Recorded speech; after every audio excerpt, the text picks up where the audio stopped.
E não só acostumaram com a violência, com o cara ter esse poder bélico, como agora estão questionando quando a polícia não perde para eles, que é o caso. Sim. Né? Acostumaram com a ação, acham normal ter 26 caras ali com .50, Sim. com vários armamentos dentro de um sítio para tocar terror numa cidade que vai morrer inocente, Sim. igual pô, explodiram, botaram mina, botaram um monte de coisa, tacaram fogo na cidade. Sim. E aí essa situação que o Novo estava falando, né?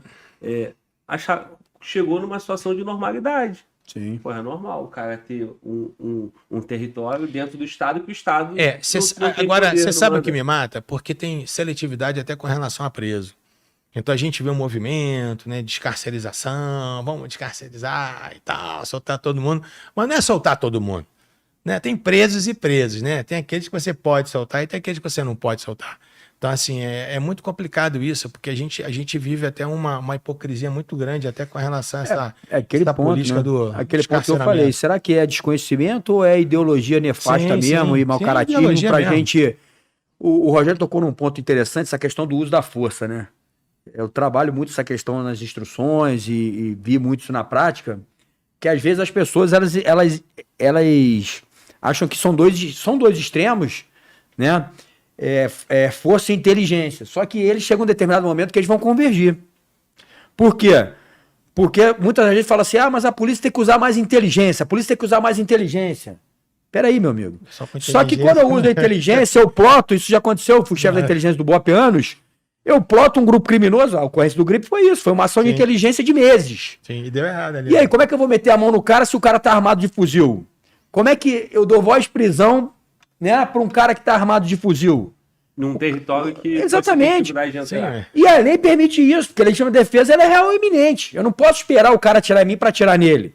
Então, assim, num ambiente extremamente de área de mata, um ambiente extremamente onde o confronto vai ser intenso, você não tem abrigo, eu sempre digo para os meus alunos que o pior tipo de confronto é na área de mata, porque o que salva o policial nem é a arma dele, o que salva ele é o abrigo.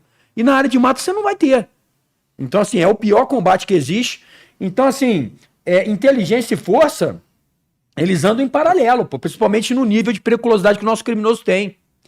E essa questão do confronto, ele é muito interessante por quê? Porque na maioria das vezes é o criminoso que escolhe o confronto. É o criminoso que escolhe o confronto. E aquela ocorrência do Falé, ela mostra isso claramente. Então, assim, a primeira ocorrência, dos 11 mortos, na casa foram 9. A equipe bateu na porta da casa, os criminosos meteram bala lá de dentro, jogaram granada. O que a equipe vai fazer? Vai reagir, é óbvio. E vai morrer todo mundo. Um confronto a curta distância de 762, quem tá dentro da casa vai pro barro. Não tem jeito. Horas depois, batemos na porta de uma outra casa, o cara gritou lá de dentro, perdi, foi todo mundo preso, pô. Mas e o que acontece na história? O que acontece é que entra o viés ideológico, né? A nossa grande mídia, de regra, né? Eu não gosto de generalizar as coisas, mas a nossa grande mídia. E qual a ocorrência que eles mostram? Eles mostram a dos mortos. A dos presos não aparece. A dos presos ofereceram dinheiro para a equipe negou, mas isso não vai aparecer. Então, assim, hoje o meu próximo livro vai ser sobre isso, sobre essa questão da guerra informacional, a guerra ideológica. Sim. A gente precisa entrar nisso. E isso é importante por quê? Porque o camarada, quando ele fala da grande mídia, aquele discurso bonito de que ele protege a democracia, isso é uma falácia. Por quê? Porque ele ganha 500 mil por mês, meu amigo. E grande mídia é comércio. É comércio, aquilo ali é comércio. O Jornal Nacional precisa ter uma audiência alta para cobrar uma propaganda cara para faturar e pagar o salário de todo mundo. Então o que ele vai mostrar? E aí o ser humano é assim, o ser humano aí gosta da tragédia, gosta da desgraça. Então se tu falar que o policial negou o dinheiro, negou, pô, beleza, isso aí deve ser mentira e tal. Agora, mostra lá os 9 mortos. Só que nessa eles vão entubando a ideologia na população, que nem sempre é esclarecida, pô. E aí você começa esse movimento de policiofobia, né, que isso tem um preço muito caro, que é a resistência para a polícia. E isso tem piorado muito esse ano, por diversos fatores, né? Você está vendo hoje a afronta à força policial. Afronta, várias ocorrências. Teve aquela ocorrência no Mato Grosso, teve uma ocorrência, se não me engano, os caras indo para cima do policial. Então, não bastasse aquela afronta da criminalidade, agora é civil, né? Da população, é o cara que não é criminoso, que não é criminoso. E isso em outros países, em países civilizados, com nível, né, de instrução maior do que o nosso, tá dando problema. Estados Unidos, efeito Ferguson. Ou seja, A criminalidade nesses estados, Sim. né, triplicou. Imagina isso no Brasil. No Brasil você perde o controle. No Brasil você perde o controle. Então assim, cara, o caminho é esse.